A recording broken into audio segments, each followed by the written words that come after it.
Ownership or title is one of the most fundamental concepts in English and Australian law. A related question asks, how can we know for sure when title or ownership of something has passed from one person to another? That question is well settled when it comes to contracts, but what about gifts? When can we be sure that a gift of ownership has been made? Over time, three general requirements developed: a clear statement by the initial owner that they intended to transfer title, acceptance of that title by the recipient, and delivery, some physical act. This case, however, complicated those concepts.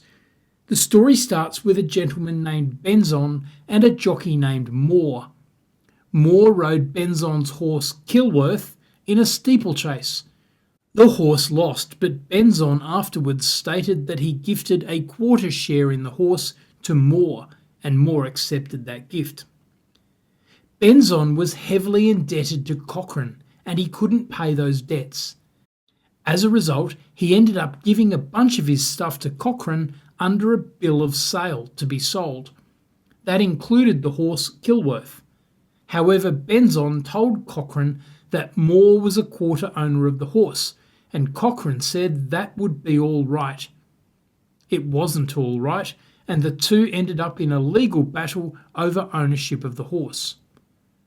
The court went through many ancient cases to confirm that generally a gift required delivery, except in the case of a deed.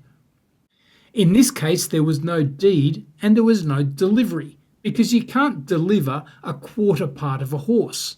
It's a type of property called a chose in action, or the ownership of a right rather than the ownership of something physical.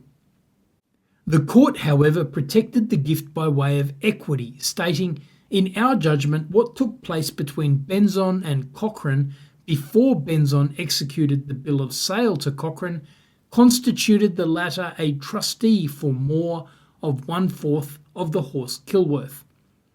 In other words, because Cochrane knew that Moore owned 1/4 of the horse, Cochrane was made a trustee of that quarter part of the horse, holding it on trust for Moore.